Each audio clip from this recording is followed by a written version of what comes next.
Top quality और consistent performance के लिए सिर्फ सिल्वर पंप नाम याद रखना। ಟೀಮ್ ಇಂಡಿಯಾ ತಾನು ಏಕೆ ವಿಶ್ವ ಕ್ರಿಕೆಟ್ನ ಶ್ರೇಷ್ಠ ತಂಡ ಅನ್ನೋದನ್ನ ಸಾಬೀತು ಮಾಡ್ತಾ ಇದೆ. ನಿನ್ನೆ ನಡೆದ ಸೇಡಿನ ಸಮರದಲ್ಲಿ ಭಾರತ ತಂಡ ಬದ್ಧವೈರಿ ಪಾಕಿಗೆ ಮಣ್ಣು ಮುಕ್ಕಿಸಿದೆ. ವಿರಾಟ್ ವಿಶ್ವರೂಪಕ್ಕೆ ಮೊಹಮ್ಮದ್ ರಿಜ್ವಾನ್ ಅಂಡ್ ಗ್ಯಾಂಗ್ ಪತರಗುಟ್ಟಿದೆ. ನಮ್ಮದೇ ಗೆಲುವು ಎಂದೆಂದೂ ನಮ್ಮದೇ. ಸೇಡಿನ ಸಮರವೆಂದೇ ಬಿಂಬಿತವಾಗಿದ್ದ ಇಂಡೋ ಪಾಕ್ ಸಂಗ್ರಾಮದಲ್ಲಿ ಟೀಮ್ ಇಂಡಿಯಾ ಗೆಲುವಿನ ರಣಕೇಕೆ ಹಾಕಿದೆ. ಪಾಕ್ ನೀಡಿದ್ದ 242 ರನ್ ಗುರಿಯನ್ನ ಕೇವಲ 42.3 ಓವರ್ಗಳಲ್ಲೇ ಬೆನ್ನಟ್ಟಿ ವಿಜಯ ಪತಾಕೆ ಹಾರಿಸಿತು. ಈ ಪ್ರಚಂಡ ಗೆಲುವಿನೊಂದಿಗೆ ಭಾರತ ತಂಡ ಬಹುತೇಕ ಸೆಮಿಫೈನಲ್ ಟಿಕೆಟ್ ಖಾತರಿಪಡಿಸಿಕೊಂಡಿದೆ. ಅತ ಟೂರ್ನಿ ಆಯೋಜಿಸಿದ ಪಾಕ್ ಸೋತು ಸುಣ್ಣವಾಗಿ ಬಹುತೇಕ ಟೂರ್ನಿಯಿಂದಲೇ ಹೊರಬಿದ್ದಿದೆ. ಅಂದಹಾಗೆ ಪಾಕ್ನ ಈ ದುಸ್ಥಿತಿಗೆ ಕಾರಣನೇ ವಿರಾಟ್ ವಿಶ್ವರೂಪ.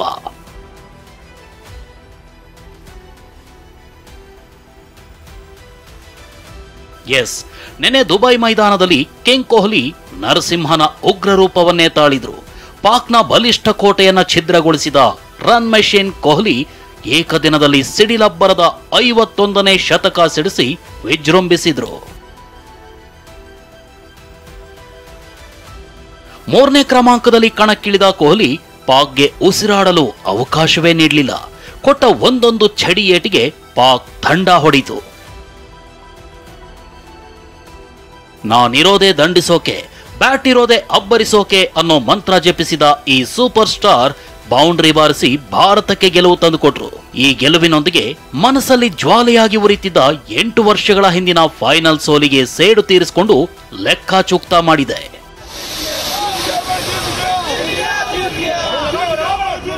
ಮಾಗುಂಡಯ್ಯ ಪಟೇಲ್, ಸ್ಪೋರ್ಟ್ಸ್ ಬ್ಯೂರೋ, TV9.